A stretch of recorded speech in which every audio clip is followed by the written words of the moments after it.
नमस्कार, मैं हूं शिल्पा पाठक बिहार और में आपका स्वागत है। आज 27 मई और बढ़ते बिहार के 25 बड़ी खबरें की ओर। एनएमडीसी लिमिटेड निकाली 69 अप्रेंटिस की भर्ती। केंद्रीय स्वास्थ्य मंत्रालय के अधीन भारत सरकार के नवरत्न कंपनी में से एक एनएमडीसी लिमिटेड ने बछेली दांतेवाड़ परिसर विभिन्न कैटेगरी अप्रेंटिस के लिए नोटिफिकेशन जारी किया। जी हां, आवेदन के इच्छुक उम्मीदवार अपने रेज्यूम के माध्यम से 15 जून तक आवेदन कर सकते हैं। आवेदन के लिए उम्मीदवारों को अपने भारत सरकार के अप्रेंटिस पोस्टल पर पहले रजिस्ट्रेशन करना होगा। इसके बाद जारी किए गए रजिस्ट्रेशन नंबर, पता, ईमेल आईडी, मोबाइल नंबर, योग्यता, जन्मतिथि आदि के विवरण वाले फोटो लगे लेटेस्ट रिज्यूम को जारी की जाएगी। ऑफिशियल ईमेल आईडी bld5hrd@nmdc.com.in पर अपने प्रमाण पत्रों की स्कैन कॉपी को अटैच करते हुए ईमेल करना होगा। बम्पर भर्ती 10वीं पास भी कर सकते आवेदन। आरसी पश्चिम रेलवे मुंबई ने अप्रेंटिस के विभिन्न पदों पर भर्ती के लिए नोटिफिकेशन जारी किया है। इन पदों के लिए इच्छुक अभ्यर्थी आधिकारिक वेबसाइट के जरिए आवेदन कर सकते हैं। जारी नोटिफिकेशन के अनुसार कुल 3,591 पदों पर भर्ती की जाएगी। Feeder painter, carpenter, electrician, plumber और फायरमैन सहित अप्रेंटिस के विभिन्न पदों पर भर्ती की जाएगी। अभ्यर्थी इस भर्ती संबंधी अधिक जानकारी के लिए आधिकारिक नोटिफिकेशन देख सकते हैं। इन विभिन्न पदों पर आवेदन करने के साथ अभ्यर्थी किसी भी मान्यता बोर्ड से 10वीं पास अनिवार्य है। सभी अभ्यर्थी के पास संबंधित ट्रेड में ITI की भी डिग्री होनी चाहिए। ऑनलाइन आवेदन शुरू होने के साथ ही अंतिम तिथि 24 जून 2021 की है। बिहार 6,338 मेडिकल ऑफिसर के पदों पर भर्ती की आवेदन तिथि बढ़ी। बिहार टेक्निकल सर्विसेज कमीशन ने मेडिकल ऑफिसर 3,338 पदों के लिए शुरू की भर्ती प्रक्रिया में आवेदन की अंतिम तिथि बढ़ा दी। जी हां, अब अभ्यर्थी 5 जून 2021 तक ऑनलाइन आवेदन कर सकते हैं।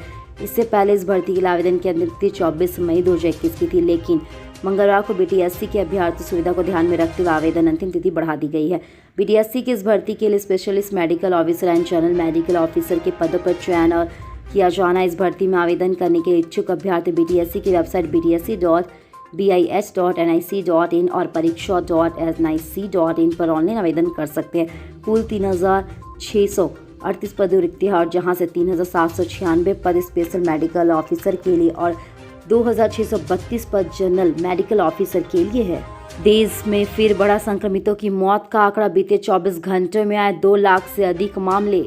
कोरोना महामारी ने आज फिर से अपने रौद्र रूप ले लिया है। बीते 24 घंटों में 4,000 से अधिक संक्रमितों की मौत दर्ज की गई। केंद्रीय स्वास्थ्य मंत्रालय ने बुधवार सुबह देश में कोरोना संक्रमण के आंकड़ों को जारी किया। इसके अनुसार बीते 24 घंटों में 2,02,921 नए मामले सामने आए हैं और 4,157 लोगों की मौत हो गई। 15 दिनों में संक्रमण में लगातार दर्ज की जा रही है गिरावट। 24 घंटे में मिले महज 285 नए केस। कोरोना संक्रमण की रफ्तार पर लगाम लगाने के लिए लगे लॉकडाउन का असर दिखने लगा है। जी हां, पिछले 15 दिनों से संक्रमण की दर में लगातार गिरावट दर्ज की गई है। खासकर पिछले एक हफ्ता संक्रमित मरीजों की संख्या में तेजी से गिरावट की गई है। सोमवार को जिले में 490 केस सामने आए, वहीं बुधवार को उससे भी कम सिर्फ 285 नए मामले आए हैं, जबकि एक्टिव केस में से जिले में 5,000 हो गई थी। पटना सदर अस्पताल जहां एक्टिव केसों की संख्या 10,000 से अधिक थी, वहीं अब मात्र 3,423 एक्टिव केस बचे। काफ़ी तेजी से पटना जिले में एक्टिव केसों में कमी आ रही है। साथ ही दानापुर और बाढ़ प्रखंड में कोरोना संक्रमितों की संख्या 150 से अधिक है। दानापुर जहां कोरोना के एक्टिव केसों के मामले में 3 नंबर पर जा रहा था, वही साथ ही 4 नंबर पर चला गया है। उसकी जगह संपतच प्रखंड ने ली है। जिले में अभी तक की स्थिति यहाँ की 16 प्रखंडों में एक्टिव केस 50 से कम है। 7 प्रखंड ऐसे जहाँ एक्टिव केसों की संख्या 20 से भी कम है। बिहार में मुखिया सरपंच को बढ़े कार्यकाल, जीप अध्यक्ष की सरकार से पेशकश। बिहार में कोरोना वायरस महामारी की वजह से पंचायत चुनाव फिलहाल चलता नजर आ रहा है। बिहार में पंचायत सरकार की अवधि 15 जून तक है। इसी बीच समस्तीपुर जिला पंचायत के अध्यक्ष ने सरकार को चिट्ठी लिखी थी।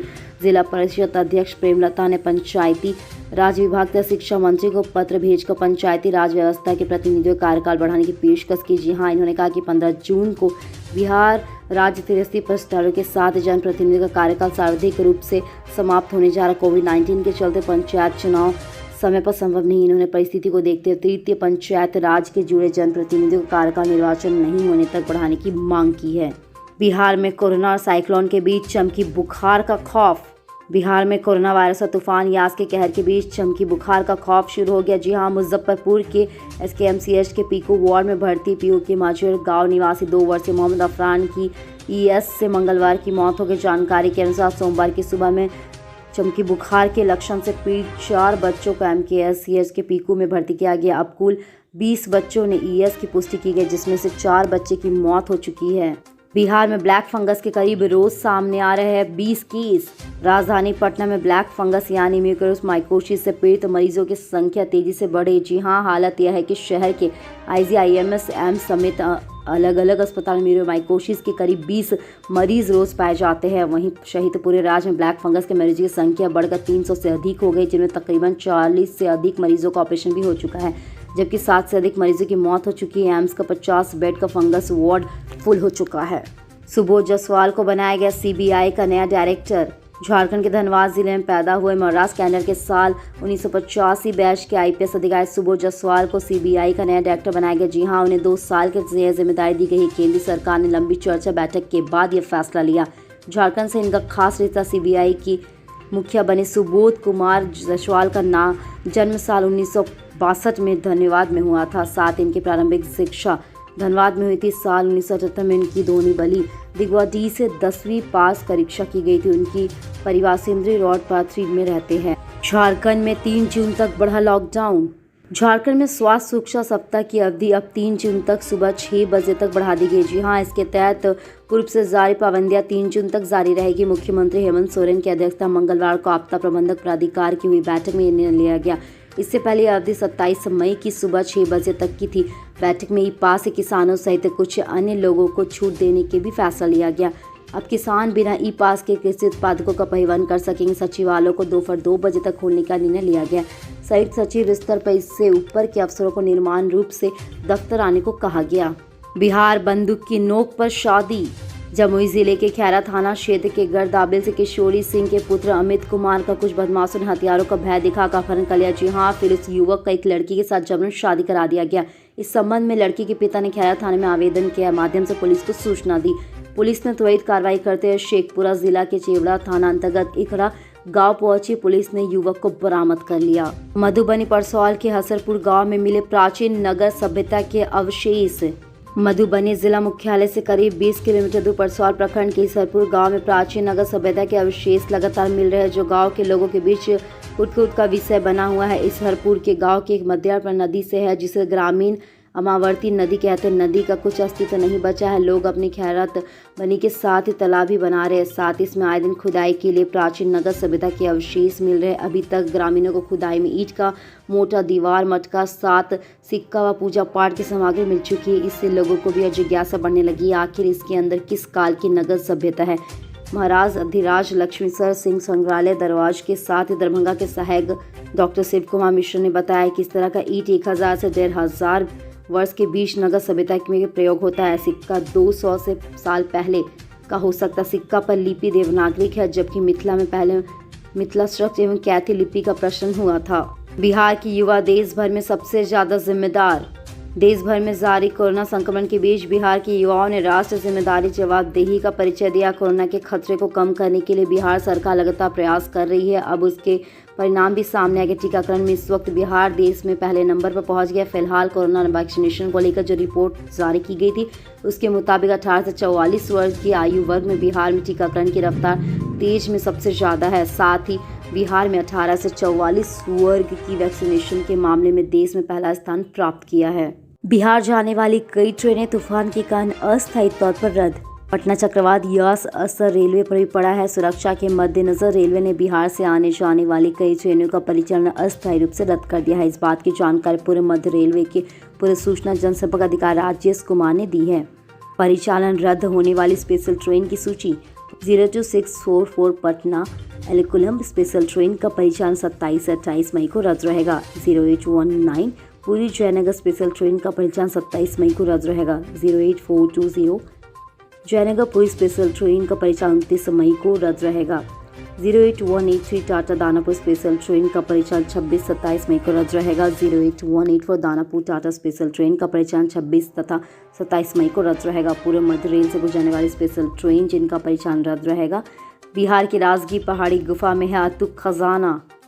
आपने गुफा में खजाने के कहीं से पढ़े सुने होंगे, लेकिन क्या आप जानते हैं कि ऐसे ही एक गुफा बिहार के नालंदा जिला स्थित राजगीर की पहाड़ी में स्थित है। कहा जाता है खजाने तक पहुंचने का रास्ता, लेकिन वहां कोई पहुंच नहीं सका है। अंग्रेज हुकूमत के दौर में अंग्रेज़ों ने तोप की गोले से विस्फोट कर गुफा के भीतर जाने की कोशिश की थी, लेकिन नाकामयाब रहे। समय समय पर भी कई कोशिशें की गई, लेकिन गुफा की सच्चाई आज तक रहस्य ही रह गई। गुफा की दीवार पर कुछ गुप्त शिलालेख भी है जिन्हें अभी तक पढ़ा नहीं जा सकता। स्थानीय लोग मानते हैं कि जो भी इन शिलालेखों को पढ़ लेगा वह खजाने का रास्ता ढूंढ लेगा। गाड़ी पर पुलिस का लोगो लगा। झारखंड से शराब ले जा रहे थे धंधेबाज। रजौली थाना क्षेत्र के धमली पंचायत के बुढ़िया साग गांव के पास से पुलिस ने मंगलवार की रात करीब 12 बजे स्कॉर्पियो से 31 कार्टन विदेशी शराब बरामद कर लिया। पुलिस टीम को देखते ही शराब के धंधेबाज गाड़ी घने जंगल में छोड़कर भागने में सफल नजर आए। पुलिस ने काले रंग की स्कॉर्पियो को अपने कब्जे में लिया, उसे किसी तरह थाने ले आए और धंधेबाज ने पुलिस को चकमा देने के लिए गाड़ी पर पुलिस का लोगो लगा रखा था।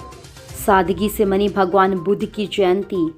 वैशाख पूर्णिमा पर बोध गया में बौद्ध धर्मगुरु गुरुओं ने भगवान बुद्ध की 2565वीं जयंती सादगी के साथ मनाई। कोरोना काल में किसी तरह का भव्य आयोजन नहीं किया गया। बुद्ध भिक्षुकों ने बोधि वृक्ष के नीचे विशेष पूजा अर्चना की। किसी वीआईपी की स्थिति को भी नहीं बुलाया गया। साथ ही भगवान बुद्ध की जयंती पर बोध गया में भव्य आयोजन किया जाता था। देश विदेश से गेस्ट भी आते थे, लेकिन इस साल कोरोना की वजह से सिर्फ कुछ बौद्ध भिक्षुओं की मौजूदगी में ही पूजा की गई। आज ही के दिन भगवान बुद्ध का जन्म हुआ था। आज ही के दिन उन्हें ज्ञान प्राप्ति हुई थी। आज ही के दिन उनका महापरिनिर्वाण हुआ था। इसीलिए बौद्ध धर्म के लोग इसे त्रिवेदी बुद्ध जयंती के रूप में मानते हैं। इस मौके पर बौद्ध भिक्षुकों ने भगवान बुद्ध से यह प्रार्थना की थी कि कोरोना जैसी घातक महामारी का जल्दी समाप्ति और पूरे विश्व में शांति और भाईचारा बना रहे। रेल ट्रेन लाइन को हर रोज मिल रहे 3 से 4 बच्चे। कोरोना से अनाथ हुए बच्चों के ट्रैफिक की बड़ी आशंका वाली पटना। सीडब्ल्यूसी के मुताबिक बीते कुछ दिनों से रेल चाइल्ड लाइन के हर रोज 3 से 4 बच्चे बेसहारा हाल में मिल रहे हैं। जी हाँ, ये बच्चे ज़्यादातर ग्रामीण इलाकों में हैं और साथ नालंदा, कटिहार, पूर्णिया जैसे जिलों से है। समाज कल्याण विभाग की तरफ से आंगनबाड़ी सेविकाओं के जरिए कोरोना महामारी से प्रभावित बच्चों की ड्रेसिंग की बात सामने कही जा रही। यही नहीं, इन बच्चों को सरकार की योजना परवरिश के जरिए हर महीने 1000 तक की आर्थिक मदद देने की बात कही गई। लेकिन सबसे बड़ी मुश्किल ये है कि अब तक ये सारी चीज़ें ज़मीन पर नहीं उतर पाई है। बंद दुकानों को नहीं देना होगा सफाई टैक्स। पटना नगर निगम ने दी बड़ी राहत। लॉकडाउन में बंद दुकानें, स्कूलों व कोचिंग संस्थान के साथ अन्य प्रतिष्ठानों को सफाई टैक्स नहीं देनी होगी। साथ ही नगर निगम ने भारत सरकार, प्रदेश सरकार के साथ जिला प्रशासन द्वारा बंद कराए गए प्रतिष्ठानों के लिए भी बड़ी राहत है। ये निर्णय सशक्त स्थायी स्थिति की 39वीं साधारण बैठक के लिए किया गया। इतना ही नहीं, पीएमसी के आउटसोर्सिंग कर्मचारियों का बोनस भत्ता 4500 रुपये एवं कोरोना संक्रमण से मृत्यु होने पर उनके आश्रित को 10 लाख रुपए की राशि देने का निर्णय लिया गया है। इससे पहले बोनस और मुआवजे की सुविधा मात्र पटना नगर निगम के कर्मियों को देती जाती थी। यास को लेकर बिहार झारखंड में अलर्ट। सीएम नीतीश ने की बड़ी बैठक। एनडीआरएफ की टीम तैनात। पटना, बिहार और झारखंड में यास तूफान का असर देखना शुरू हो गया है। जी हां, पटना समेत कई जिलों में बारिश शुरू हुई और बादल छाए हुए हैं। बताया जा रहा है कि बंगाल की खाड़ी से झारखंड होता तूफान आज राज्य के दक्षिण व मध्य हिस्से से प्रवेश करेगा। इन्हीं इलाकों में इसका ज़्यादा असर दिखेगा। हालांकि प्रभावित पूरा बिहार होगा। मुख्यमंत्री नीतीश कुमार ने चक्रवाती तूफान यास के मद्देनजर तैयारियों को लेकर मंगलवार को आपदा प्रबंधन विभाग, संबंध विभागों तथा सभी जिलाधिकारियों के साथ ऑनलाइन बैठक की और सभी को पूरा एहतियात बरतने तथा सतर्क रहने का निर्देश दिया। मुख्यमंत्री ने कहा कि सभी सरकारी निजी अस्पतालों में बिजली की निर्बाध आपूर्ति निश्चित रहे। साथ ही मरीजों को किसी तरह की परेशानी ना हो। साथ ही बिजली आपूर्ति बाधित होने की स्थिति में वैकल्पिक व्यवस्था जरूर रखे। वैक्सीनेशन के बाद सोशल मीडिया पर ना करें शेयर। अगर आपने वैक्सीन लगवाई है तो आपको पता होगा कि सरकार प्रत्येक व्यक्ति को एक वैक्सीन सर्टिफिकेट जारी किया है। अगर आपने इस सर्टिफिकेट को सोशल मीडिया पर साझा किया है तो आपको सावधान होना चाहिए, क्योंकि इससे आपको खतरा हो सकता है। सरकार ने ट्वीट कर एक पोस्ट में लोगों को वैक्सीन के साथ ही कोविड-19 सर्टिफिकेट को ऑनलाइन शेयर करने की चेतावनी नहीं दी थी। साथ चेतावनी जारी करने के पीछे एक बड़ी वजह है। दरअसल वैक्सीनेशन सर्टिफिकेट के नाम, उम्र, लिंक और अगले डोज की तारीख समेत कई जानकारियां शामिल होती है। पोस्ट में कहा गया कि इन जानकारियों का इस्तेमाल जालसाजी के लिए इस्तेमाल किया जाता है। ऐसे में आपको इससे सावधान रहना चाहिए। सोशल मीडिया प्लेटफॉर्म पर अपने वैक्सीन सर्टिफिकेट को शेयर करने से बचना चाहिए, क्योंकि साइबर क्रिमिनल आपको धोखा देने के लिए इनका इस्तेमाल कर सकते हैं। क्या बिहार में कोविड की दूसरी लहर से खतरनाक होगी तीसरी लहर? कोरोना की दूसरी लहर में संक्रमण के मामले कम होते हैं, साथ ही देश प्रदेश में तीसरी लहर की आशंका और भयावहता की चर्चा तेज हो रही है। मुख्यतः बच्चों में संक्रमण की आशंका को देखते हुए स्वास्थ्य विभाग ने अस्पतालों में तैयारियां भी शुरू करा दी है। वहीं एम्स पटना के विशेषज्ञों का कहना है कि तीसरी लहर अब तक आएगी। यह ऑनलाइन के साथ अनलॉक के 15 दिनों के बाद ही पता चलेगा। यह दूसरी लहर की भयावहता सतर्क हुए लोग संक्रमण से बचाव के साथ ही जैसे मास्क पहनना, शारीरिक दूरी और साथ ही पालन और हाथों के साथ धोने की भी आदत बना ले तो तीसरी लहर को काफ़ी हद तक रोका जा सकता। वही यही लोग यह सोच कर कि पूर्व संक्रमित हो चुके वैक्सीन लगवा ली है या किसी अन्य भ्रम में बचाव उपयोगी अनदेखी करे तो अगस्त तक तीसरी लहर आ सकती है। वायरस जनित संक्रमण की स्थिति एक निश्चित अंतराल के बाद पुनः तेजी से सक्रिय होती है और कुछ दिनों तक रफ्तार थम जाती है। इसे वृद्धि में कम होने की लहर कहा जाता है। देश अभी कोरोना की दूसरी लहर से जूझ रहा है। ट्रैक्टर के तहखाने में छिपाकर छुपाई जा रही थी शराब की खेप। मुजफ्फरपुर अरिया थाने की पुलिस ने मंगलवार को भिकनापुरा इलाके में छापेमारी कर ट्रैक्टर के तहखाने से 57 कार्टून शराब जब्त कर लिया। जी हां, इस दौरान चालक को गिरफ्तार कर लिया गया। पूछताछ के बाद उसके निशानदेही पर कार सवार एक धंधेबाज को पकड़ा गया। उससे पूछताछ में और 2 लोगों को पुलिस ने दबोच लिया। अब इन सभी पूछताछ कर आगे की कार्यवाही में जुट गई है। बताया गया कि भिकनापुरा इलाके में एक ट्रैक्टर में तहखाना बनाकर शराब की खेप पहुंचाने को पुलिस को सूचना मिली। अरियापुर थानाध्यक्ष सुनील कुमार ने जरजक इलाके में नाकेबंदी कर कार्रवाई की है। पुलिस का कहना है कि शराब धंधेबाजों के द्वारा रोज नए तरीके अपनाए जा रहे हैं। इन सभी से पूछताछ में शराब के सर्टिफिकेट में शामिल और कई पहचान की गई, जिस पर देर रात तक पुलिस की कार्रवाई चल रही है। इसी कारण विशेष जानकारी नहीं दी गई। मौसम विभाग ने किया अलर्ट, भयंकर बारिश की उम्मीद। बंगाल की खाड़ी से उच्च चक्रवाती तूफान यास का असर दिखने लगा है। बुधवार की अलहर सुबह से चारों ओर बादल छाया हुआ है। दिन में ही शाम जैसी स्थिति हुई है। मौसम पूरी तरह से बरसात के जैसा हो गया। तेज हवाओं के साथ सुबह से ही बूंदाबूंद बारिश हुई। आसमान में बादल की जमघट साफ तौर पर देखी जा सकती है। हालांकि इसका असर आज सुबह से ही देखा जा रहा है। मौसम विभाग के पूर्वानुमान में आज भागलपुर में बारिश और तेज हवा, बादल का गर्जन, चमकती बिजली और वज्रपात होने की संभावना है। मई माह के भागलपुर में अब तक रिकॉर्ड 200 मिलीमीटर के आसपास बारिश हुई है। इसी तूफान का सबसे अधिक असर आज से 3 दिनों तक होगा। कोरोना काल में तनाव का दवा से नहीं, डाइट से करें उपचार। कोरोना के इस मुश्किल दौर में आप पर भी तनाव हावी है तो किसी भी तरह की दवाइयों का सेवन करने से परहेज करें और डाइट में ऐसी चीज़ें शामिल करें जो आपकी इम्यूनिटी बूस्ट करे। साथ ही तनाव को भी कम कर पोटेशियम से भरपूर फ्रूट्स जैसे कद्दू के बीज, केला खाने से तनाव और चिंता को कम करने में मदद मिलती है। कद्दू के बीज जिंक से भी अच्छे स्रोत है। जिंक की कमी मूड को भी ज़्यादा प्रभावित करती है। हरी पत्तेदार सब्जियों का सेवन कर हरी पत्तेदार सब्जी में पालक, पत्ता गोभी, चुकंदर के पत्ते, सलाद को अपनी डाइट में शामिल करें। नट्स और सीड चिंता को दूर करने में मददगार है। नट्स और सीड डाइटिस फाइबर, आवश्यक फैटी एसिड, मिनरल्स, विटामिन और एंटीऑक्सीडेंट से भरपूर होते हैं। यह फूड्स तनाव को कम करते हैं। बादाम, अखरोट, सरसों के बीज, कद्दू के बीज, चिया बीजों अपनी डाइट में शामिल करें और साथ ही तनाव को दूर करें। कोरोना की वजह से तनाव बढ़ गया है तो डाइट में प्रोटीन, कार्बोहाइड्रेट और विटामिन से भरपूर चीज़ों को शामिल करें। यह फूड्स मेटाबॉलिज्म, हार्मोन्स, न्यूरोट्रांसमीटर को काबू रखने में मदद मिलती है। साथ ही हमारे मूड को भी कंट्रोल करते हैं।